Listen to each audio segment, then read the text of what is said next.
მოგესალმებით ძვირფასო მეგობრებო. ეს არის პოდკასტი ლალისთან ყავაზე და როგორც ხედავთ, საკმაოდ ორიგინალურ ვითარებაში ვიმყოფებით. ჩვენ ვიმყოფებით ბათუმის აქციაზე, რომელიც ყოველდღიურად იმართება. და მე მინდოდა რომ რაღაცნაირად ამ პოდკასტით ჯერ ხო ისედაც ბათუმურია ჩვენი პოდკასტი ხო ლალისთან ყავაზე და თან მინდოდა რომ ამ გარემოსთვის და ამ სივრცისთვისაც რაღაცა ბათუმური ფერი მიმეცა და დღეს ჩემი სტუმრები იქნებიან ბათუმელები, რომლებიც საკუთარ მოსაზრებებზე ისაუბრებენ იმ პრობლემებზე, რაც ჩვენ გვაწუხებს, რაც ქალაქს აწუხებს და ძალიან კარგი იქნება თუ საღამობით აქ გამოვხვალთ, იმიტომ რომ შეიძლება დავამკვიდროთ ეს წესი, რომ დაგხვდეთ ლალი, ყავით და გადავღები მოწყობილობებით შეიძლება დაგხვდეთ აქ.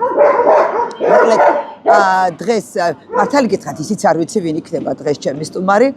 უბრალოდ აქ ვზივართ ყავით, გვაქვს მოდანილი ჭიქების მარაგი და სხვადასხვა ტიპის ყავის მარაგი. ჩემი სტუმრების გემოვნების შესაბამისად, ვინც მოვა და ვისაც სურვილი ექნება, ის იქნება დღეს ჩემი სტუმარი. ამჯერად სტუმარი, პირველი ჩემი სტუმარი არის თემო დიასამიძე და ზუსტად ვიცი ძალიან ბევრ ბათუმელს. ეხლა ამ კადრის დანახვაზე თვალი გაუწყირდებოდა, იმიტომ რომ ნამდვილი ბათუმელია, ძალიან საინტერესო ადამიანია და დღეს მინდა რომ თემოს სახით და არა მხოლოდ თემოს სახით, ზოგადად ის ადამიანები, ვინც აქ არის, თითოეული არის წარმომადგენელი ჩვენი ქალაქის და თითოეულს აწუხებს ის, რაც პრინციპში ყველას გვაწუხებს. ამიტომ ერთი შეიძლება იყოს, ასე ვთქვათ, გამომსახველი იმ ბათუმელებისა, რომლებიც აქ დგანან. თემო, დავიწყოთ იმითი, რომ აი მე როცა პატარა რო ვიყავი და აი ბათუმის, ჩემთვის ბათუმის განცდა მოდიოდა საიდან იცით?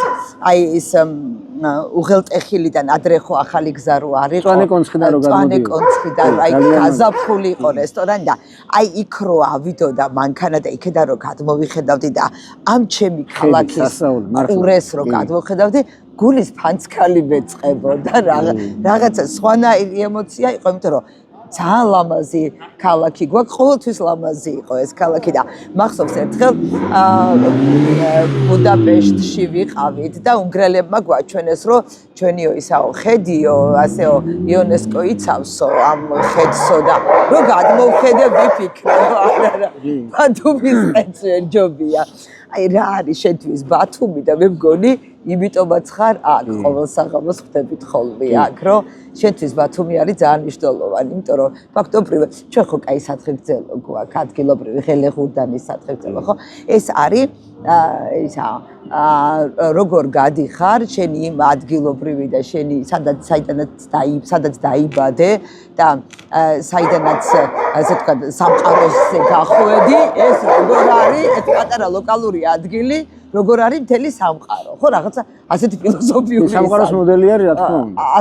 ასეთი ფილოსოფიური ის აქვს ჩემთვის ამ სათხილგზელოს დატვირთვა. ხო და მოკლედ აი რა არის შენთვის ბათუმი, იმიტომ რომ ფაქტობრივად ბათუმად და ბათუმელობა რაღაცას ნიშნავს, ცოტა განსხვავებულს და თავისებურს. კი, თავისებურს ნამდვილად. ჯერ დიდი მადლობა, რომ ახლა ერთად ვართ. ყოველთვის საინტერესო რაღაცებს აკეთებდი და ესეც ერთ-ერთი საინტერესო წამოწყებათაგანია, რომელიც შენ მრავლად გაქვს თელ ცხოვრებაში და დარწმუნებული ვარ კიდევ მომავალში ძველ რაღაცას გააკეთებ. იმ ხედთან დაკავშირებით აბსოლუტურად გიერთები ბავშვობიდან და ბევრ ქალაქში ყოფილი ვარ, ახლა გვიმოგზაურია ძალიან მაგარ ქალაქებშიც, ასეთში, ისეთში და ის ხედი რაღაც მართლა განსაკუთრებული და ძალიან მშობლიურია. კიდევ მე დაისაც აღვნიშნავ ბათუმში, იმიტომ რომ დაისისთვის ხალხი რაღაც კილომეტრებს გადიან სპეციალურად მიფრინავენ იმ ადგილებში, სადაც განსაკუთრებული დაისია, ეს ვიცით, იბიცაზე არის, სანტორინიზე და ასე შემდეგ და ასე შემდეგ. ქობულეთიდან და ბათუმიდან რომ დაისის ნახვა შეიძლება, ასეთი დაისი არ ამგონი რომ ძალიან ხშირი იყოს მსოფლიოში. ახლა ყველა დაისი ნანახი მაქვს მეთქი ვერ დავიჩენე, მაგრამ ეს ძალიან ლამაზია და კიდევ მე ერთი ჩემი ის მაქვს შეგრძნება სპორტზე დავდიოდი სარაგბო კლუბში ვიყავი, პატარა აღარ ვიყავი უკვე ფაქტურად 13-14 წლის ვიყავი, მაგრამ მახსოვს მატარებელი რო შემოდიოდა დღევანდელი TBC ბანკის შენობაში, ძველი სადგურის შენობაში და რო გადმოვდიოდი ძალიან ადრე ჩამოდიოდა მატარებელი. ქალაქი რო ცარიელი იყო, აბსოლუტურად ჯერ მე ეზოებიც არ იყო და ამ მაშინდელი მარქსის ქუჩით ახლა ვაჟა-ფშაველათი რომ მოვდიოდი სახლში და როგორ მომეჩქარებოდა და აი ის ხეები როგორ გამოიყურებოდა, სიჩუმე როგორ იყო ქალაქში, რაღაც ისეთი 1-2 ლახმას გაიგებდი, რაღაც ჩიტების ჭიკჭიკს და ასე შემდეგ. აი ის გზა მახსოვს სახლამდე და ფაქტობრივად ადამიანს ეს მოდელი მე თავში გაქვს, მარტო ჩვენზე ხო არა ლაპარაკი ჩვენ ორზე ას დარწმუნებული ვარ, ყველა ბათუმელს ასეთი რაღაც მოგონებები აქვს, რომელიღაც კონკრეტული წერტილი მისთვის ძალიან ბევრს ნიშნავს. ეს წერტილის გამეორება ყოველთვის მე არის რაღაც სახლში მისვლის ამბავი, სადაც არ უნდა ვიყოთ, როგორც არ უნდა ვიყოთ, სახლში მოსვლა წერლობაში არის აღწერილი კინემატოგრაფიაში და ასე შემდეგ, არის ცალკე ფენომენი, როცა სახლში გრძნობ თავ და სახლში ბრუნდები და ეს ჩემთვის ეს რამდენიმე ხედი და რამდენიმე მომენტი რაც ახლა თქვენ ნამდვილად სახლში დაბრუნებას ნიშნავს ყოველთვის. და კიდე ერთი რაღაცა უნდა თქვა.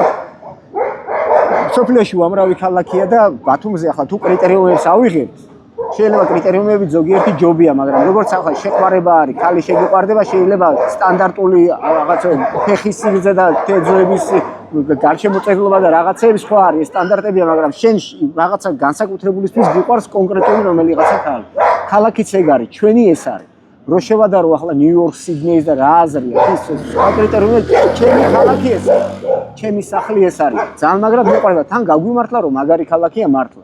ისტორიით, მდებარეობით, სხვადასხვა ასპექტებით და ასე შემდეგ და ერთ რაღაცას დავამატებ, კიდე სულთლად მაგასაკში ჯერ არ ვართ, მაგრამ ყოველ შემთხვევაში შენ მაგრამ ის გამონათქვამის რო არის როცა დიდ ხანს რჩები ერთ ადგილას მე თვითონ ხტები ეს ადგილი ანუ ამ ადგილზე და ჩემი აზრით ძველ რამდენიმე ბათუმელს შევხვდები ხოლმე ქუჩაში არა იმის გარშემო გეგონება რომ ამ ხალხის გარშემო შენდებოდა ეს ქალაქიო და ჩემი აზრით ყველა თაობას ეგეთი ხალხი ყავს და ესეც განსაკუთრებული იყო ბათუმში ამ პატარა ქალაქში ეს ერთმანეთის სიყვარული ადამიანური ურთიერთობები რაღაც ძალიან მაგარი მეზობლური დამოკიდებულება ერთმანეთთან და რაც იყო ყოველთვის რაც დღესაც არის რაღაცა დოზით შენარჩუნდა და იმედი მაქვს რომ არასდროს არ გადაშენდება ამ ქალაქიდან და ყოველთვის იქნება აი ესეც იყო ამ ქალაქში ყოველთვის ჩემი აზრით განსაკუთრებული ერთხელ შოთა გუჯაბიძე მყავდა სტუმრად პოდკასტში და ასეთი რაღაცა თქვა რომ სულთანს თურმე მაშინ როცა ბათუმი ჯერ კიდე ოსმალეთის იმპერიაში შედიოდა აუკრძალია ყავის სმა აბა თუ გამოიცნობ რატო აკრძალავდა სულთანი? სავარაუდოდ იქ ყავის დასალევად შეკრებილი აჭარლები რაღაცა სულთად კარს არ ჩაიფიქრებდნენ სულთანის წინააღმდეგ რაღაც ეგეთი ეჭვება. ესე იგი როცა ყავას სვამ ადამიანი ეშვება რაღაცა გულის წადილებს ლაპარაკობს და როცა ასე მოეშვები და რაღაცა ძალიან ისეთ შენთვის აი გულში რო ძალიან ღრმად გაქვს ისეთ რამეებზე ლაპარაკობ მე ნელ-ნელა გადადიხარ ხელისუფლების ლანცხვაზე. და ასე რომ ყავა შემთხვევით არ არის ჩემი პოდკასტის დავარი კომპონენტი რომ ამ ყავასთან როცა სვამ აუცილებლად უნდა ელაპარაკო იმაზე თუ რა გჭირს ეხლა დღეს ვაქ არიან ბათუმელები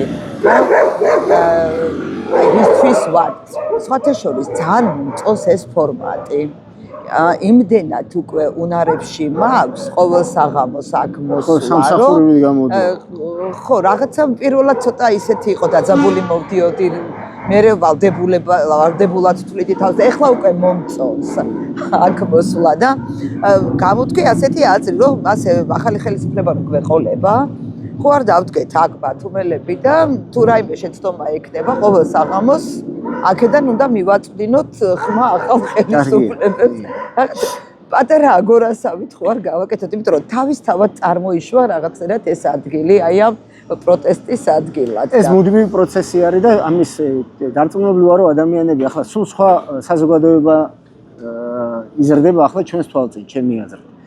და ეს ყველა უნდა გაათვითცნობიეროს რომ ეს არის პროცესი, ეს არის რომ ჩვენ რაღაცას ახლა მივახცევთ ან რაღაც ახლა მოხდება და მე შეგვიძლია დავიწყო და წავიდეთ სახლებში, ეს მუდმივი კონტროლის მექანიზმი და რაღაცა თავშეყრის ადგილი ყოველთვის უნდა იყოს, რომ ყველა ხელისუფლებას ვინც არ უნდა იყოს და როდესაც არ უნდა იყოს, უნდა ახსოვდეს, რომ არ შეიძლება რაღაც ასეთი შეცდომების დაშვება და საკუთარი ხალხის წინააღმდეგ გასვლა და იმის იმედი მაქვს ძალიან მაჰატმა განდის გამონათქვამი არის რომ ჯერ დაქცინიან, ჯერ გაიგნორებენ, შემდეგ დაქცინიან, შემდეგ იპირისპირებიან და ბოლოს შენ იმარჯვენ.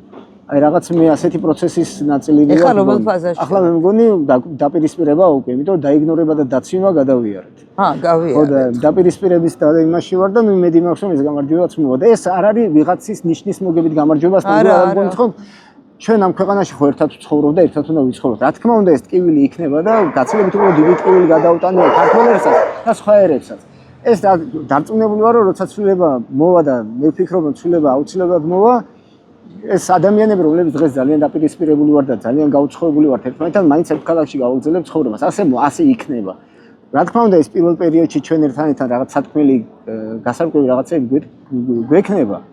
მაგრამ ვფიქრობ, რომ მაინც ერთ ქალაქში უნდა გავაგრძელოთ ცხოვრება და უნდა ხვდებოდეთ, რომ რაღაც ისეთი შეცდომები არ უნდა დავუშვათ, რომელიც გამოსწორებაც შეუძლებელია. სამწუხაროდ ახლა თბილისშიც, ბათუმშიც პროტესტის დროს ისეთი რაღაცები მოხდა, რამდენიმე ადამიანი ამაში ისე იყო ჩართული, რომ იმ შეცდომების გამოსწორება ძალიან ძნელი იქნება და შეიძლება შეუძლებელიც კი, მაგრამ დანარჩენები, ვინც ვართ ამ ქალაქში, ვინც ბავშვობიდან ერთმანეთს ვიცნობ, ვინც არ ვიცნობ, მაგრამ ისე ქალაქიდან ერთმანეთზე გვსვენია, უნდა ხვდებოდეთ, რომ განსაკუთრებით აქეთ დაპირისპირებულ მხარეებზე ვამბობ, ვინც აქეთ გავარ და ვინც ჩვენს საწინააღმდეგო მხარეს დგანან, უნდა ხვდებოდეთ, რომ ისეთი რაღაც ზღვარი არ უნდა გადავიდეთ, რომლის აქეთ უკვე დაბრუნება შეუძლებელი იქნება. ამიტომ ეს ჩემი აზრით აქ ხალხი ვინც დგას, მე ამიტომ მომწონს ეფრომატი, რომ აბსოლუტურად მშვიდობიანად ძალიან ისე რაღაც ინფარგლებში, რომელსაც ვერ ეტყვი რაღაც ზღვარს გადავდივართ და ასე შემდეგ, უბრალოდ პროტესტს გამოვხატავთ, ეს ძალიან კარგი ფორმატია და ნამდვილად მომწონს, რომ ადამიანები აქ მოდიან, თავიდან რა თქმა უნდა ვალდებულების შეიძლება იყო, მე როგორც შენ აღნიშნე, რაღაც უკვე რაღაც ერთგულება და ის რომ ერთმანეთის გვერდში ყოფნას უნდა გრძნობდეთ ყოველთვის და ახლა მართლა უკვე მოსაწონი არის, იმიტომ რომ ისეთ ადგილად გადაიქცა, სადაც ხალხი ერთმანეთს აზრს უზიარებთ, რაღაც ისეთ თემებზე საუბრობთ, რომელიც ამ აქ შეკრებილი ხალხისთვის საინტერესო და არ არის მარტო პოლიტიკაზე საუბარი, თუმცა პოლიტიკა არის მთავარი დღის წესრიგი, რის გამოც აქ მოვდივართ. და აი რა არის როგორ ფიქრობ, აი რითი შეიძლება რომ ჩვენ ხელისუფლებების ყურადღება მივიპყროთ, აი რა უნდა გავაკეთოთ. იცი როგორი ის არის განცდა არის რაღაცერად აი ეს ამბივალენტური დამოკიდებულება მეუფლება. ერთი მხრივ რომ აი თითქოს გახარდა აქ ჩამქრალი შუქები და არავის არ აწუხებს შენი აქ ყოფნა თითქოს და ერთი შეხედვით, მაგრამ მე რომ რაღაცა გადაიაზრებ და ისე ხვდები, რომ ეს ძალიან მნიშვნელოვანია აქ დგომა და მართლაც აწუხებს. აქ ერთი კაციც რო იყოს, აი როცა ბათუმელები აქვს ხოლმე პირდაპირ ეთერი და რო შევხედავ, რომ რაღაც აქ ცოტა ადამიანია, რაც არ უნდა საქმე მქონდეს, მივატოვებ და გამოვიქცევი და სხვა დროს მაგ ხოლმე ბათუმელების იმედი, როცა მე საქმე მაქვს. და აქ რო თუნდაც 2 და 3, თუნდაც 10 კაცი იდგეს, ესეც არის ძალიან მნიშვნელოვანი, იმიტომ რომ ფაქტობრივად ეს ადამიანები არიან წარმომადგენლები იმ 10,000-ობით ადამიანისა, რომელიც როცა საჭირო იქნება კრიტიკულ სიტუაციაში, როცა კრიტიკული მასა იქნება საჭირო, გამოვლენ ქუჩებში, ხო? და იმედი მაქვს, რომ ეს ამ ადამიანების რაოდენობა უფრო გაიზრდება. თუ კი ამ ყველაფრის რაციონალიზაციას მოვახდენ და გავაცნობიერებთ იმას, თუ რაში ვართ და სად შეიძლება წავიდეს, ხო, ჩვენი ქვეყანა. თან როგორ არის, სულ რას ვიძახი, იცი, აი ჩვენ ხო ეს გამოგვიცდია. გახსოვს ასლან აბაშიძის პერიოდში, რომ შურდათ ბათუმელების ორა კარგად ხარ და ჩვენ ხო ვიცოდით რაც გჭირდა. ხების შეცდომაზე სწავლობენ, ჩვენ საკუთარზე ვერ გვისწავლი. ერთი და იგივე შეცდომას ვუშვებთ ყოველთვის და ეს სამწუხარო მაგალითად ადამიანების, რომლებიც არიან ახლანდელი ხელისუფლების ლიდერები, მათი ქმედება მიუღებელია, მაგრამ გასაგებია, რატომაც აკეთებენ ისინი ამას. მე დანარჩენების ქმედებას ვერ ხვდები, ვინც ასე მდუმარედ რაღაც ლატენტური მხარდამჭერებად არიან ქცეული და ნუ თან იდეფერენტულად მხოლოდ იძახიან, რომ შედეგი არ არის. შედეგი ხშირად არ შეიძლება, შედეგი არ განსაზღვრავს სიმართლეს. 1921 წელს მართლა შედეგი დადგა, რომ ორჯონიკიძემ გაიმარჯვა და ფილიპე მახარაძეებმა, მაგრამ ეგ ხო იმას არ ნიშნავს, რომ ეგენ მართლები იყვნენ ან რაღაც ეგ კარგი იყო ქვეყნისთვის. ამიტომ შედეგი არ განსაზღვრავს სიმართლეს და რაც არ უნდა 100 კაცი რო დაგადგეს და რო გიძახო, რომ 2 2 5-ია, ხო 4-ია. და იმ მარტო იმიტომ რომ დაგარტყამენ, მარტო იმიტომ რომ გადაგტეხავენ, მარტო იმიტომ რომ გაწვალებენ 2 2 ხო 5 არ გახდება, ხო 4-ია. ამიტომ ადამიანები უნდა აქ ვინც არის და კიდე ბევრი ხვდება მაგას, რომ სიმართლე არის მთავარი და მიუხედავად იმისა, რომ ეს ახლა ისეთ პროცესში ვართ, ეს ერთ თვეში არ დამთავრდა, არ მჯერ არ ეს ერთ თვეში დამთავრდა. მაგრამ ეს არის პროცესი. სიმართლე ერთი კაცი რო იდგეს თეთრი სახლის წინ რაღაც წლების განმავლობაში ერთი კარავი გაშენდა და ერთი ადამიანი შეშინობდა იმას საკუთარი სიმართლეს მიაღწია, არ მიაღწია, ხო მართალი მის ამაზე ჟარგონს გამოგა მის ამბავში. აქ ერთი კაცის რო იდგეს, ამას აზრი აქვს. ბრძოლას რა თან ვისთვის ვიბრძვი, ვიღაცას ხო არ ვიბრძვი, რაღაცისთვის ვიბრძვი. ვიბრძვი რა, მინდა უბრალოდ რომ წესი ერთ ქვეყანაში და ასეთი შანსი საქართველოს არასოდეს არ ქონია. და მინდა რომ ყველამ ერთად ქართული ოცნების ხარდამჭერმა, ნაციონალური მოძრაობის ხარდამჭერმა, ფედერალისტების ხარდამჭერმა თუ სხვადასხვა პარტიების თუ საერთოდ უპარტიო ადამიანმა, სხვადასხვა რელიგიის ვცხოვროთ წესი ერთ ქვეყანაში. სადაც იქნება ნორმალური სასამართლო, სადაც იქნება ეკონომიკური წარმატება. ეკონომიკის წარმატება ვერ იქნება გრძელვადიან პერსპექტივაში ისეთ ქვეყანაში, სადაც სასამართლო არ არსებობს. იმიტომ რომ ვერც ერთი ბიზნესმენი აქ ფულს ჩადებს, თუ არ არის საკუთარ უფლებებში დარწმუნებული. მე უცხოელ ბიზნესმენზე ვამბობ, ამ ბიზნესმენებზე არა. ტენდერის იმის რა ქვია, ბიუჯეტი და ატკატებით რომ ბიზნესები აქვს. ეს არ არის ბიზნესი, ეს არის კორუფციის რაღაცა სახეობა. ნორმალური ბიზნესზე ვამბობ. ამიტომ ადამიანები ამას უნდა ხვდებოდნენ, რომ ეს არის მუდმივი პროცესი. კიდე იმას დავამატებდი, რადგან შენ კითხვა დაიწყე, რომ რით როგორ უნდა ვაკონტროლოთ. კონტროლი არის ის, რომ ამორჩეველი უნდა ხდებოდეს. სამწუხაროდ დღეს ბევრი ვერ ათვისნობიერებს, რომ ეს რაც ახლა ქუჩაში ხდება, მასზე აისახება. ამის ვერ მიხვედრა, შვება იმას, რომ ქუჩაში სავსე არ არის. და როგორ არა თბილისში გადავისო, მაგრამ სხვა ქალაქებზე ვამბობ. ადამიანები ამის დამოკიდებულებას განსაზღვრავენ მხოლოდ იმით, რომ თუ თვის ბოლოს სესხიში აქვს, თუ საჭმელი მიაქვს სახში, ყველაფერი ნორმალურადაა. ანუ ამის გათვითცნობიერება ჯერჯერობით არ არის. მაგრამ ადამიანები უნდა ხვდებოდნენ, რომ ესეც შეიცვლება თუ ნორმალური სულით არ წავიდა ქვეყანა. ამიტომ ამის შეიძლება ამას მიხვდნენ დღეს ვინც ვერ მიხვდება ის, მაგრამ ეს უკვე გვიან იქნება, იმიტომ რომ ეს პროტესტი გადაივლის და შეიძლება ეს ყველაფერი მიჩვენდეს და ასე შემდეგ. მე ამის არ მჯერა, მე მჯერა რომ ჩვენ საწადელს მივახცევთ. მაგრამ კიდევ ერთხელ ვიმეორებ, ეს არის პროცესი და უნდა ხვდებოდეთ, რომ ეს რაღაც ამორჩეველი უნდა გაიზარდოს, უნდა ქონდეს უფრო კარგი მოთხოვნები საკუთარი პარტიების მიმართ და პარტიების მიმართ დამოკიდებულება ისე არ უნდა განისაზღვრებოდეს, რომ ახლა მაგალითად მე ვიღაცა არ მომწონს და ეს პარტია თუ იმას აგინებს, ესე იგი ეს პარტია არის კარგი. რეალურად პარტიების მიზნებზე, მათ მსოფლმხედველობაზე, პრინციპებზე ამაზე უნდა შინაარსზე უნდა მიდიოდეს ლაპარაკი და ამ ეტაპზე ყველა უნდა მიხვდეს, რომ ერთი რაღაც ბელადომანიას უნდა გავანებოთ თავი, ერთი პარტია რომ გამარჯვებული იყოს, ეს დამღუპველია ამ ეტაპზე ჩემი აზრით, კოალიცია არის გამოსავალი, რაც არ უნდა ცუდი პარტიები იყოს, მაგალითად ჩემი თვალსაზრისით ერთი მომწონდეს, მეორე არ მომწონს და ასე შემდეგ, უნდა მიხვდეთ, რომ კოალიცია არის ის ბერკეტი, რომელიც არ მიცემს ეს პარტია საშუალებას, რომ რაღაცა ძალაუფლება ისევ ხელში ჩაიგდოს და ეს მოგცემს საშუალებას, რომ რაღაც ის 3-4 წლიანი პერიოდის განმავლობაში რაღაცა დავალაგოთ. და მით უმეტეს კოალიცია და ნორმალური სისტემა როცა შეიქმნება, ცუდი ხალხის ქცევად შეიცვლება. დღეს ცუდად ადამიანი იქცევა, იმიტომ რომ მოთხოვნა არის ცუდად ქცევაზე. ანუ დღეს წარმატებული ტიპი არის, ვინც იქცევა ცუდად. როცა სისტემა შეიცვლება, უკვე ცუდი ადამიანის ქცევა შეიცვლება. მაგალითად ჩვენ მე და როცა მე ვმართავ მარტო, მე ვაკეთებ რასაც მინდა, მაგრამ როცა ჩვენ ორნი ვმართავთ, მე იძულებული ვარ შენ ანგარიში გაგიწიო და ამ გზით უნდა მივიდეთ ნელა გამოსწორებამდე, თორე ასე ერთი ხელის მოსვლით ჰარი პოტერივით ჯადოსნური ჯოხს ვერ დავაქნევთ და ყველაფერი არ გამოიცვლება. ყველა უნდა ისე სწორი სისტემების პირობებში მე მინახავს ეგ ჯადოსნური ჯოხი.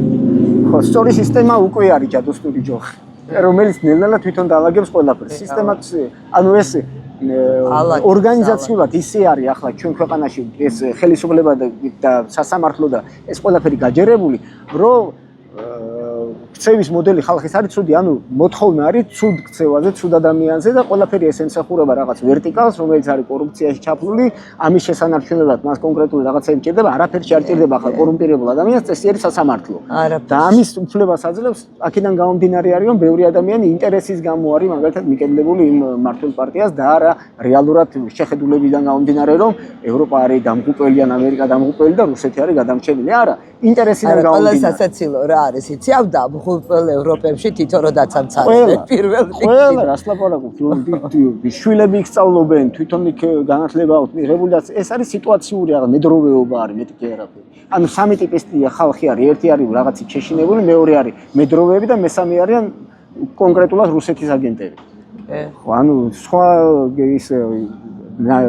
სხვა სახეობა დღესდღეობით ხარდამჭერებისა მე საპირისპირო მხარეს ვერ ვხედავ. სასარგებლო იდიოტებიც არსებობს. ხო, ნუ ეგეთები კი. მაგრამ ნუ მაგენი კიდე ყველაზე კაი ხალხია. ეგენი კიდე ყველაზე ადამიანმა რომელმაც ზუსტად იცის რომ ცუდ რაღაცას აკეთებს და აკეთებს, ეს ხო საშინელებაა. როცა შეცდომით მოდის და რაღაცა და შეიძლება კიდე არის შანსი იმისა რომ გადაარწმუნოს და რაღაცა, ეს კიდე ნორმალური სიტუაციაა, მაგრამ ზუსტად რო იცის რომ 2012 წელს მეც ვიყავი მაგ როლში. 2012 წელს მე ხმა მივეცი ქართულ ოცნებას. რაც არ უნდა ის იყოს, ახლა რატომ უნდა მოვიტყუო? მე მივეცი ხმა ქართულ ოცნებას. სხვანაირად არ შემეძლო. დემურ ძალიან დიდი მადლობა და წარმატებას გისურვებთ. ყავა მიირთვი და ორი სიტყვით ყავაზე გითხარი. ჩვენი პოდკასტის აუცილებელი ნაწილია არის. მე მიყვარს ზომიერად ტკბილი და ძალიან კარგია ეს და კიდე კლიმტის ესენი ჭიქები მომეწონა ძალიან. არა, ბათუმელები ასეთი ჭიქები. ამ პირობებში მე ველოდი ყავაზე რომ მითხარი, მე მეგონა ჯერადი ჭიქებით დამხდებოდი აქ შემოუზადებული. ლალისთან ყავაზე აი ეს ელიტურად მიმდინარეობს. ძალიან დიდი მადლობა თუ საშუალება მომეცემა რომ რაღაც პერიოდულად ჩვენთან ერთად ასე დავждე და ამ სიცივეში მithumeდა. ყავა მიირთვა ძალიან გამიხარდა. მადლობა დიდი. ისა შემდეგი რესპონდენტი რომ მოვიყვანოთ ბატონი ოთარი, ხო? ბატონო ოთარ მოხვალთ? ხო? მიკროფონს ისა მობრძანდით მიკროფონი გადაუდოთ და ბატონ ოთარს მოართვით ყავა. ბატონ ოთარ რაღაც მომინდა რომ დღეს ასე გავიკეთებინა ეს გადაცემა. ჩემი გადაცემა უკვე 5 წელია ეს პოდკასტი არსებობს და ძირითადად მაგ შენობაში და თვითონ ჩემს საკვირაო სკოლის ტერიტორიაზე და აი მინდოდა რომ რახან ასეთი ბათუმური პოდკასტია, ბოლომდე ბათუმური ყოფილიყო და ბათუმელები მყოლოდა აქ სტუმრად. და რომ აი ამ თქვენთვის ამ პროტესტის მნიშვნელობაზე ვისაუბროთ, ხო, რაოდენობა მნიშვნელოვანია და თან ეს პროტესტი, ეს შეხვედრები, ეს ურთიერთობები გახდა ძალიან ბათუმური. მე ისე მივეჭვი რომ შეიძლება მე დამაკლდეს, როცა ახალი ხელისუფლება გვეყოლება, შეიძლება დამაკლდეს ეს ასეთი ტიპის შეხვედრები და აი თქვენი აზრით რა როლს ასრულებს დღეს ეს ჩვენი პროტესტი და ზოგადად რა მნიშვნელობა აქვს ამ პროტესტს? თქვენი შეხვედრა, იმიტომ რომ თქვენ ყოველთვის მუდმივად გხედავთ ხოლმე აქ აქციაზე და მინდოდა თქვენი აზრი მომესმინა. სანამ თქვენს კითხვას უპასუხებთ უშუალოდ, მე მინდა მანამდე ჩემი სოლიდარობა გამოხატო სიამაღლებელის მიმართ და ყველა პოლიტიკური ნიშნით დაბატონებული ადამიანების მიმართ. რაც შეეხება მნიშვნელობას და ბათუმურიაო თქვენთვის დიახ, ეს პროტესტი ბათუმში ჩვენს უნივერსიტეტში დაიწყო. ფაქტიურად არჩევნების შემდეგ თითქმის რაღაც პროცესები შენელებული იყო, მინავლებული იყო და ჩვენი უნივერსიტეტის სტუდენტთა ერთმა ჯგუფმა, თუ შეიძლება ასე ითქვას, გააღვივანა პერწკალი და მთლიანად გადამდები გახდა დანარჩენი საქართველოსთვის. ამას ძალიან დიდი მნიშვნელობა აქვს, იმიტომ რომ ჩვენ რაც არ უნდა კარგი მეგობრები გვყავდეს დასავლეთში, აღმოსავლეთში, სამხრეთში თუ სხვაგან. თუ ჩვენ არ ვაჩვენეთ, რომ ჩვენთვის მიუღებელია არადემოკრატიული კანონი, ჩვენთვის მიუღებელია რუსული ვექტორი, არავინ ჩვენ მხარს არ დაგვიჭერს და ჩვენს გასაკეთებელ საქმეს არ გააკეთებს. დღევანდელი ხელისუფლება, თუ შეიძლება მას ხელისუფლება უпростоრად რეჟიმი, ერთი მეორის მიყოლებით იღებს არადემოკრატიულ, არაჰუმანურ კანონებს, ანონსებს კიდევ უფრო მეც, რომლებიც ეხება ძირითადად არასამთავრობო ორგანიზაციებს, მასმედიას, ახალგაზრდებს და ამას ყველაფერს, რაც მთავარია ფუთავს თითქოს დასავლეთის კანონებთან მიახლოებულ კანონებს ღებულობს სინამდვილეში, არც დასავლეთთან, არც დემოკრატიასთან არანაირი შეხებაც არ აქვს იმ კანონებს და იმ ცვლილებებს, რომელიც ბოლო დღეებში იქნა მიღებული და კიდევ უფრო მომავალში არ ვიცი როდის იქნება, მაგრამ დაანონსებულია, რომ მედიის მასმედიის შესახებ კანონში შევიდეს ცვლილებები. დაანონსებულია არასამთავრობო ორგანიზაციების მიმართ და განსაკუთრებით აღიზიანებს ამ რეჟიმს ახალგაზრდები. და აკადემიური სივრცე. და აკადემიური სივრცე, იმიტომ რომ ეს ის სივრცეა და ეს ის ხალხია, რომელთაც ნაკლებ რაღაცას წაუყენებს ეგრეთ წოდებულ ბრალდებას, გაშავება ნაკლებად მუშაობს ამ სექტორის მიმართ, თანაც აბსოლუტური უმრავლესობა და ვინც წამოიწყეს პირველი პროტესტი, დამოუკიდებელ საქართველოში არიან დაბადებული ეს ბავშვები და ქართული ოცნება რომ მოვიდა, მაშინ საბავშვო ბაღის ასაკში. დიახ, ბაღის ასაკის იყვნენ და ისინი არ არიან თქვათ მე-20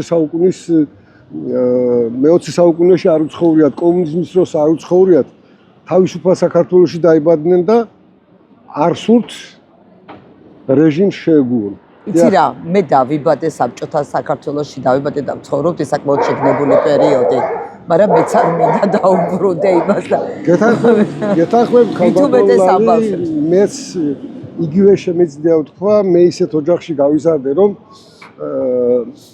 ცხონებულ მამაჩემს სვიადოს ეძახდნენ მეცახელად და ყოველთვის მესმოდა საქართველოს ისტორიაზე ოჯახს ჯერ კიდევ პატარაობისას მესმოდა მაშინ დამოუკიდებლობა და ცალკე სახელმწიფო ცოტა ძნელი წარმოსადგენი იყო 70-იანი წლების ბოლოს 80-იანი წლების დასაწყისში, მაგრამ 80-იანი წლების შუა რიცხვებიდან უკვე ეგრეთ წოდებული პერესტროიკის შემდეგ და პირველად განსაკუთრებით როდესაც ჩამოვიდა ზვიად გამსახურდია ბათუმში, თუ სწორად მახსოვს ნოემბრის თვე იყო რიცხვი არ ვიცი, ჩვენს უნივერსიტეტთან მოვიდნენ მისი ამალა და შეიძლება ეს რაც უნდა ვთქვა ჩემთვის მაინდა-მაინც არ იყოს რელევანტური, მაგრამ ჩემს გარდა ბატონი აბელ სულგულაძე გამოვიდა და მხოლოდ იმან იცნო ვინ იყო ის ფაფახიანი კაცი. დიახ, ქაქუცა ჩოლოყვაშვილზე არის საუბარი. იქიდან მოყოლებული ქაქუცაც ფენომენი ხო ამოღებული იყო საერთოდ ამოღებული იყო სახელმძღვანელოებიდან, მისი სურათიც არ იყო ცნობილი ფაქტურად. და კიდევ ერთს გავიხსენებ. ერთმა ჩემმა მეგობარმა სტუდენტობისას ეს 80-იანი წლების დასაწყისია ერთი წიგნი მომცა შენ დაგაინტერესებს და წაიკითხეო. დავიწყე ამ წიგნის წაკითხვა და დაახლოებით 15-20 გვერდი წავიკითხე და დამეკარგე ეს. და ვინც მომცა ეს წიგნი ვიფიქრე რომ საერთოდ საცხოვრებელში ვცხოვრობ და სტუდენტები პრაქტიკულად კარებს არ ვკეტავდით. და შეიძლება წაიღო მეთქი ისევ მან. ლაპარაკია 10 განსვენებულ ადამიანზე და არ მინდა ახლა ვახსენო ის. მერტმა ნათელში ამყოფოს და ვკითხე რომ შენ ხომ არ წაგიამეთ კი არაო. 2-3 დღის შემდეგ დამიბარეს გოგებაშვილზე ერთი დაწესებულება იყო შიშის ზარს რომ სცემდა იქ შირაგან საქმეთა საველის. არა, უშიშროების სახელმწიფო კომიტეტი იყო ეს. გოგებაშვილზე იყო ეგ? გოგებაშვილის ქუჩაზე იყო პორტის წინ, საზღვაო პორტი ნავსადგურის წინ. ეს უფრო ადრე ალბათ. ხო, ეს არის 1984 წელი. წელიც იმიტომ მახსოვს რომ ცოტა მოგვიანებით გასაგები იქნება. და შემიყვანეს ერთ-ერთ კაბინეტში და ერთი სიტყვით წავიდა ისეთი დაშინება რომ შენ იცი თუ არა სისხლიან აგენტს ჰიტლერისას კითხულობ საბჭოთა კავშირის დაუძინებელ მტერს გრიგოლ რობაქიძის გველის პერანგზე იყო ლაპარაკი. ვაი. ხო და სინამდვილეში მე წესიერად არც კი ვიცოდი თუ ეს ასე აკრძალული ლიტერატურა იყო.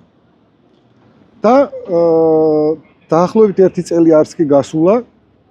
ერთვენიერ დღეს გადავშალე გაზეთი ლიტერატურული საქართველო და ერთი გვერდი თავისი ფოტოთი ეკავა გურამ შარაძის წერილს გრიგოლ რობაქიძეზე, მის შემოქმედებაზე და ხელად გავიქეცი იქ სადაც დამიბარეს ერთი წლის წინ. მაგრამ უნდა გითხრათ რომ მაშინდელ იმ სამსახურებში დღევანდელზე ალბათ ასე ვერ ვიტყვით. ძალიან განათლებული ხალხი მუშაობდნენ. და მე რომ გახარებული მივედი რომ უთხრა რომ და მე მაშინ გამომჩა დამაწერიეს ხელწერილი რომ დედასფიცა ვარ, მამასფიცა ვარ, აღარ წავიკითხავ ასეთ რაღაცას და გაზეთი მაქვს ჯიბეში, შევდივარ იმ კაბინეტში, მოვიკითხე ის ბატონი და შევედი თუ არა გახარებული ხარ რაღაც ძალიან დიახ მეთქი მეუთხარი და რაღაც ზემოდან ქაღალდები ჰქონდა და ამოიღო ის გაზეთი და უკვე წაკითხული ჰქონდა იმას და მითხრათ ლად ყველაფერი ასე არ არის ერთი კაცის აზრიესო მის შესახებო და შენ ჭკვით იყავიო კიდევ დამამუნად. ანუ პრინციპში მე არ ვამბობ რომ მე-20 საუკუნეში ვინც დაიბადა ყველა წყალწაღებულია და სამშობლო არ უყვარს, ასე არ არის. ძალიან ბევრი პატრიოტი და მე-20 საუკუნიდან და პირველ საუკუნიდან მოყოლებული ბევრი ყოლია ჩვენ, ვისთვისაც ევროპა იყო მისი მისწრაფებების ის არა. კაცო, ევროპა ვიყავით ყოველთვის. ევროპა ვიყავით ყოველთვის და ევროპელები, ბერძნები ფაზისში იღებდნენ განათლებას ფილოსოფიაში. დიახ, ფაზისის აკადემიაში და ძალიან ბევრ ევროპულ ქვეყანაში რომ არ იყო, ჩვენთან იყალთოს აკადემია და ფაზისის აკადემია და გელათის აკადემია გქონდა. მაგრამ ჩვენ ამ შემთხვევაში ლაპარაკია კომუნისტურ რეჟიმზე და დღევანდელობაზე და იმ ახალგაზრდებზე, რომლებიც დღეს არიან ამ ბრძოლაში ჩაბმული. მე ვიტყოდი ბრძოლა, იმიტომ რომ ბრძოლის გარეშე თავისუფლება არ მოიპოვება და ბრძოლა ყოველთვის საჭიროა, მაშინაც კი როცა მოპოვებულია ის ცხონებული დიდი კოსტავა იმას ამბობდა, რომ თავისუფლების შენარჩუნება არანაკლებია ვიდრე მისი მოპოვებაო. მე ვფიქრობ, რომ ვერც ეს კანონები, ვერც კიდევ ახალ კანონები, რომელსაც აანონსებენ და თან ყველაზე ამაზრზენ ის არის, რომ ისეთ შეფუთვას აძლევენ, თითქოს ამ კანონებს ღებულობენ მედიის გაუმჯობესებისთვის, ჟურნალისტური ეთიკის ამაღლებისთვის. ჯერ ერთი არსებობს კანონი მასმედიის შესახებ, არსებობს ჟურნალისტური ეთიკის ქარტია და არაფერი კანონმდებლობის მხრივ არ არის დასახმარებელი იმაზე, რომ იყოს ჟურნალისტიკას უბრალოდ ხელი არ უნდა შეუშალოს. დაფინანსების წვდომაზე ბარიერები არ უნდა შეუქმნა. პრაქტიკულად ოპოზიციური მედია თუ არ იქნება დაფინანსება, მოგვდება. ეს უნდათ იმათაც, იმიტომ რომ ეს პროტესტები რომ არ შუქდებოდეს, ძალიან კარგი ხნის ჩამქრალი იქნებოდა ყველაფერი. და მე ვფიქრობ, რომ ერთ-ერთი კატალიზატორი და მამოძრავებელი ამ ჩვენი რეჟიმის საწინააღმდეგო გამოსვლებისა თუ მოძრაობისა, დემონსტრაციებისა არის მასმედია, სოციალური მედია, სადაც ახლა ჩვენ ვართ პრაქტიკულად და მე ვფიქრობ, რომ არ ჩაივლის უკვალოდ ჩვენ დღემდე მოვედით რაიმე მნიშვნელოვანი შეცდომა არ დაგვიშვია, მე ვფიქრობ და თუ ასე გავაგრძელებთ ძალიან ძნელია ამ დროს რაღაც პროგნოზის გაკეთება, ვადის დათქმა, მაგრამ მე დარწმუნებული ვარ, რომ ჩვენი ბრძოლა დამთავრდება საქართველოს გამარჯვებით. ძალიან რაციონალური პროცესები მიდის, იმიტომ რომ ადამიანებს აქვთ გააზრებული, ჩვენ 90-იანებიც გამოვიარეთ, სამოქალაქო ომიც გამოვიარეთ. რამდენი ომი გქონდა რუსეთთან 3 თუ 4? ხო, რუსეთთან რამდენი ომი გამოვიარეთ და ამ ყველაფერმა შეუძლებელია, რომ ამ ყველაფერს თავის კვალი არ დაეტოვებია და მართალია, მეცნიერულად გაანალიზებული და გადააზრებული ეს არ არის, მაგრამ ადამიანებს მაინც დალექილი არის და ამ ყველაფრის რაციონალიზაცია, თუ ასე ვთქვათ, რაღაცა დონეზე შეთანხმებულები არა ვართ, ინდივიდუალურ დონეზე მაინც არის მომხდარი ეს რაციონალიზაცია და მე არ მგონია, რომ დღეს ვინმე იგივე შეცდომა გაიმეოროს, იმიტომ რომ საზოგადოება არ დაუშვებს კეთილობით. აი ესენი არიან ჩვენი პროტესტის უწყვეტი მონაწილეები და წაიყვანეთ როგორმე თუ არა. კარგი, ბატონოთარ ძალიან დიდი მადლობა. რამე ხო არ არის ესეთი რისითქვაც კიდოდა და ვერ მოვასწრეთ, ხო? ძირს რუსეთის დამპალი იმპერია, ჩვენ ვართ ევროპელები, იმანენტურად, წარმოშობით კავკასიურმა რასამ დაუდო ევროპულ ცივილიზაციას სათავე, ამას ამბობდა ზვიად გამსახურდია, ამას ამბობს ჩვენი სიგელ გუჯრები ძველი, ამას ამბობს ჩვენი არქეოლოგია, პალეონტოლოგია, ყველაფერი მაგას ამბობს. ანთროპოლოგია და ასე შემდეგ და ასე იქნება ეს. მადლობა. მადლობა თქვენ, ეს რა კარგი ფინალი გამოგვივიდა. ძალიან გამიხარდა რომ აქ დაგინახეთ, იმიტომ რომ დღეს მინდოდა რომ რაღაცერად ბათუმელები მეჩვენებიან მეტნაკლებად და თან სპონტანური იყო, არაფერი არ დამიგეგმია და ზუსტად ასეც იყო დაგეგმილი, რომ არ უნდა დამეგეგმა და ვინც გამოჩნდებოდა და ვისაც სურვილი ექნებოდა, რომ აქ მოსულიყო და დამჯდარიყო და ჩემთან ერთად ესაუბრა ყავასთან, ის ადამიანი დაჯდებოდა და ძალიან მიხარია, რომ ეხლა ჩვენთან ხართ. ეს ჩვენი პოდკასტი, რა ვიცი, რამდენიმე წელი არსებობს და დღეს მომინდა, რომ აი ესეთი ფორმით გამეკეთებია, რომ ეს აქცია რაღაც ძალიან ბათუმური გახდა. აუცილებელი იყო ამ აქციაზე ყავა.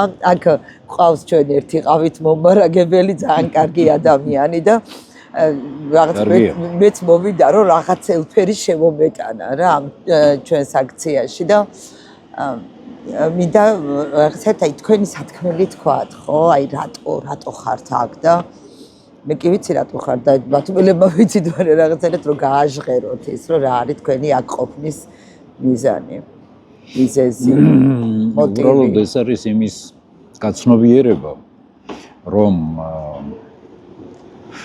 ქუჩაში დგომა მეტად აუცილებელია, იმიტომ რომ დღევანდელმა ხელისუფლებამ მეტი ადამიანებს არ დაუტოვა არაფერი. ძალიან ბევრი ადამიანია, რომლებსაც ეს ხელისუფლება მოექცა ძალიან უსამართლოდ, უკანონოდ მოექცა, შეუსაბამოდ მოექცა, არაადამიანურად მოექცა. ასეთები ძალიან ბევრია. რომ არ ვისაუბრო იმ მოვლენებზე, ვთქვათ, რაც თუნდაც ამ წელიწადში იანვარ-თებერვალში მოხდა.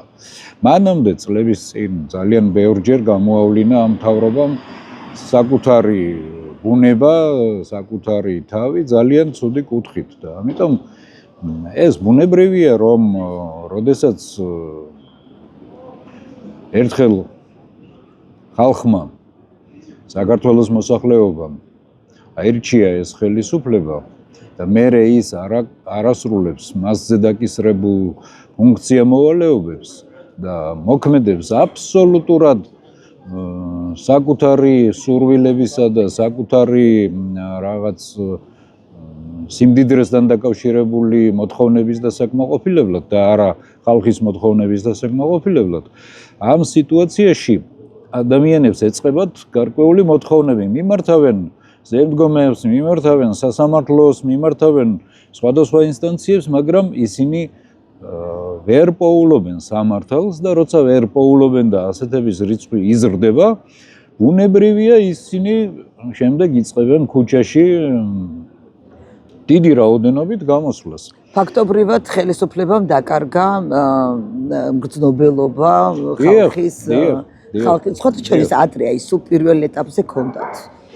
მე მახსოვს რომ რაღაც სისულელეებს აკეთებდნენ აი პირველად როცა მოვიდნენ ის აბანის კოშკი დავანგრიოთო იძახდნენ და ხალხის ანუ წინა ხელისუფლებასთან ანგარიშწორებას ცდილობდნენ მისი გაკეთებული საქმეების განადგურებით, მოშლით, დანგრევით, რაც უბრალოდ მემკვიდრეობის პრინციპს ეწინააღმდეგება. მათ სრულიად სხვა რამ უნდა გააკეთებინეს. ჭაჭის კოშკი დაანგრიეს. ანუ ცდილობენ რომ აი ეს რაღაც სიმბოლოები რაც იყო, თითქოს აი შეიძლება იდეაში სიმბოლოებიც არ იყო, ეს იყო რაღაც ჩვეულებრივად ხელისუფლება, წინა ხელისუფლებამ რაღაც გააკეთა ხალხის ფულით. რატო უნდა იყოს ეს ასეთი გამაღიზიანებელი ყველა მომავალი ხელისუფლებისთვის, ხო? მაგ ლოგიკით რო გაგვეკეთებია ფაქტობრივად ვერანაირი კულტურა და ცივილიზაცია დღემდე ვერ მოვიდოდა. მაგრამ ახლა თუ დავაკვირდებით, ისინი საუკუნეებ გამოვლილ და გადარჩენილ კულტურის ძეგლებსაც ებრძვიან. ამას შეიძლება პირდაპირ გზით ვერ აკეთებენ, მაგრამ რაღაც გზებით რატო პირდაპირაც გააკეთეს? საყდრისი ააფეთქეს, გელაც ანგრევენ. დიახ, საყდრისი ააფეთქეს პირდაპირ, მაგრამ გელაცზე ახლა ამბობენ, რომ აი ვარემონტებთ, აი ამას ვაკეთებთ, მაგრამ რეალურად ანგრევენ, ხო? რეალურად ანგრევენ. და აი ესე ვთქვათ, ეს უკვე მე რუსებს მეტი არაფერი არ გაუკეთებიათ, გადაათეთრეს ხო მთელი ჩვენი. მე უბრალოდ აი გათეთრება კარგია რომ გაიხსენეთ რამდენი ქართული ეკლესია გადაათეთრა რუსეთის ხელისუფალმა მე-19 საუკუნის დასაწყისიდან მოყოლებული. აი ეს მთავრობა დაახლოებით რაღაც ამდაგვარითაა დაკავებული. ხო და თქვენ აი პირდაპირ არ უნდათ რომ აჩვენონ რომ რაღაცა, მაგრამ აი რეალურად ანგრევენ. და თქვენ წარმოიდგინეთ, როდესაც რაღაცა დონეზე რუსეთისა და ევროპის შეპირაპირებას აკეთებენ, ხო? მარტო ეს უნდა გაგახსენდეს, რომ ყველა კულტურული მემკვიდრეობის ძეგლი ევროპული გრანტებით არის აღდგენილი, მაშინ როდესაც რუსები თავიდან ბოლომდე იმით იყვნენ დაკავებული, რომ ჩვენი კულტურული მემკვიდრეობის ძეგლები ან გადაესხვაფერებინათ და რაღაც ხახვისთავიანი გუმბათები დაედგათ, ან კიდე გადაეხებათ პირდაპირი გაგებით, ხო? მე როცა აი ამ პროცესებზე ვფიქრობ, რაღაცერად ძალიან მენიშნა ეს ბოლო დღეების განმავლობაში, აი ეს რაც გედედეს უფროსის ქცევასთან დაკავშირებული. რაღაცა მგონია, რომ ეს აქციელი, რაც გააკეთა აი ასე ღიად გინება რუკორის საშუალებით და ფაქტობრივად რა გამახსენდა იცით აი ეს თან ჩვენებური ყოფილა ის ბიჭი დიასამიძე ვინც მიგვარეს რომელიც ესე ჩაწეხლა დემონსტრაციულად ჩაწეხლა ხო იქაც ხო ფაქტობრივად ღია იყო სივრცე და აი ეს რაღაც საჩვენებელი დასჯა მოაწყვეს ხო მე მგონია რომ ეს არის ახალი ფაზა, რაც ხელისუფლებამ, ანუ ომის ახალი ფაზა გახსნა, როდესაც უკვე თავიდან ბოლომდე ჩამოხსნილი აქვს ნიღაბი და პირდაპირ შეშველი აგრესიით მოდის მოსახლეობაზე. თუ მეჩვენება არ ვიცი და ჩვენ ეს ხო გაგვივლია. ასლან აბაშიძის პერიოდში. კი ბატონო. ასეთი ღია და შეშველი და ასეთი ბრუტალური ძალა. გახსოვთ აქ რო გზები იყო გადაკეტილი ზუსტად და ცხონებული ჯემალ გოგიტიძე იძახდა რომ აქო რო შემოდიხარო გამოდისო რომ ადამიანთანო შემოდიხარო საძინებელში. გახსოვთ ანუ ეს ადგილი ასლან აბაშიძის საძინებლად ჰქონდათ მოაზრებული. ახლა ზუსტად ასე ვართ რა ვიღაცების ჭაღობილები ვართ. შემოღობილი არ მიგვირს. მე მაგალითად როგორი შემთხვევა მქონდა და გეტყვით ძალიან მოკლედ. როდესაც საზღვაო აკადემიიდან უკანონოდ გამაძევეს, მე უმართავდი ერთკაციან აქციებს. მე მახსოვს. და 25 ივნისი არის მეზღვაური საერთაშორისო დღე და ამ დღეს საზღვაო აკადემია მთავრობასთან ერთად საზღვაო ვაგზალში აღნიშნავს ამ ღონისძიებას სტუდენტების მონაწილეობით. მე იქ ვაპროტესტებდი, ასე ვთქვათ, დაახლოებით 12 ტრანსპარანტი მქონდა წარწერებით და ვაჩვენებდი თბილისიდან ჩამოსულ სტუმრებს და აჭარის ავტონომიური რესპუბლიკის მთავრობის წევრებს თუ რა ხდება აკადემიაში, ესე ვთქვათ, ტრანსპარანტების აწევით და აი ბატონი რიჟვაძე დიდხანს არ უყურებდა და არც თბილისიდან ჩამოსული ნანთელა თურნავა არ იყურებდნენ ჩემს მხარეს, მაგრამ მათ გვერდით და მათ უკან რამდენიმე რიგი ყოველ აწევაზე ჩემსკენ იყურებოდნენ და ბოლომდე კითხულობდნენ ყოველ მორიგ ტრანსპარანტზე თუ რა აწერია და ეხლა რატო გიყვებით ამას და რო დამთავრდა ის ღონისძიება გამოვიდა მე ვიყავი ეს რკინის იმით იყო შემოღობილი და შიგნით რიგითი მოქალაქეები ვერ შედიოდნენ იქ მისაწვევებით იყო შესვლა და გამოვიდა რიჟვაძე ახლდა რამდენიმე ადამიანი და დამიწყო ხმამაღლა საუბარი რომ რა უფლებით ვდგავარ აქ ანუ რისი თქმა მინდა აი თქვენ რაც ბრძანეთ არა ეს გონიათ რომ ეს აკაურობა ეს სადაც მათ ასე ვთქვათ მათი ხელისუფლება სადამდეც ვრცელდება ეს არის მათი საკარმიდამო ეს არის მათი ესე უხეშად რო ვთქვა ბოსტანი და დამიწყო ხმამაღლა საუბარი რომ აი რა უფლებით გახარ აქ მე ვთქვი აი თქვენ რაც შემოღობილი გაქვთ აი იმის შიგნით არ შემოვსულ ვარ ხმამაღლა სიტყვა არ მithქვამს მხოლოდ ვაჩვენებ პლაკატებს და მოქალაქე ვარ და მაქვს გამოხატვის უფლება მაგრამ აი ესეთი საუბრები მათ არ აინტერესებს მათ გონიათ რომ ეს აკაურობა მათია ბერსეგონა დიახ ბერსეგონა მაგრამ ეგრე არ არის გაყაო რომ მაგული გაყაო და ეს ცოცხალი ფაქტებია ბევრია მე თვითონ გადამხნიენ კიდე სხვა დროს მაგრამ აიხლა რაც აბაშიძეს ხო ცხადია უფრო დიდი ამბიციები ჰქონდა და მე კიდე პირიქით გონია პატარა ასლანი გავუშვით და დიდი მოვიყვანეთ. მასშტაბები გავზარდეთ. შეიძლება მაღალი ვთქვათ და დიდი არა ალბათ. ძალიან დიდი მადლობა სტუმრობისთვის.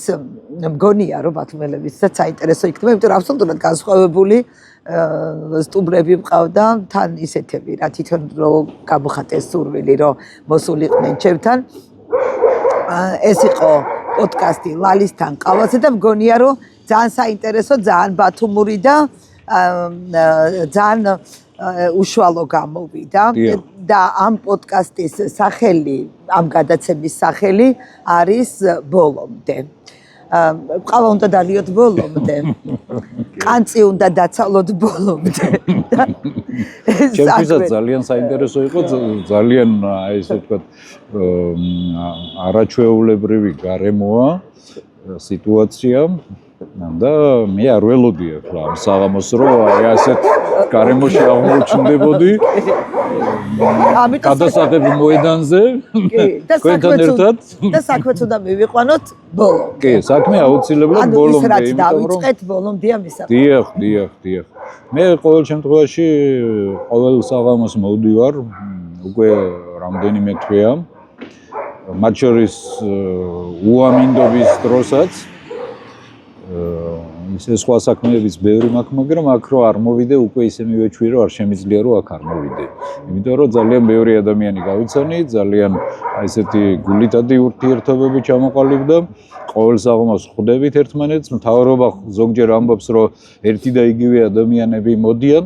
მე მინდა მთავრობის გასაგონად თქვა, რომ მე ერთი და იგივე ვარ. მე იგივე ვარ, მაგრამ და როცა მოვდივარ, მე ერთი და იგივე მოვდივარ.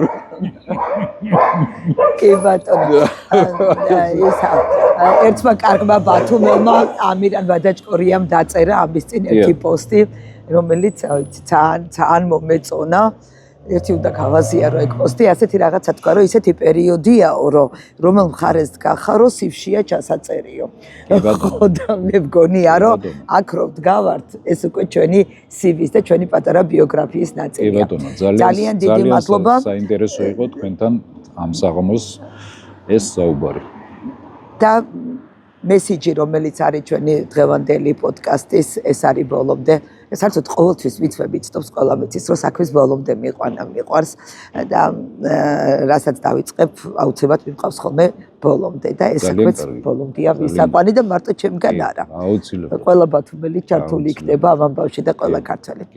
დაგემშვიდობებით, ძვირფასო მეგობრებო, ეს იყო პოდკასტი ლალისთან ყავაზე და ამჯერად ჩვენ ვიმყოფებოდით საკონსტიტუციო სასამართლოსთან ბათუმში. პირდაპირ აქციიდან.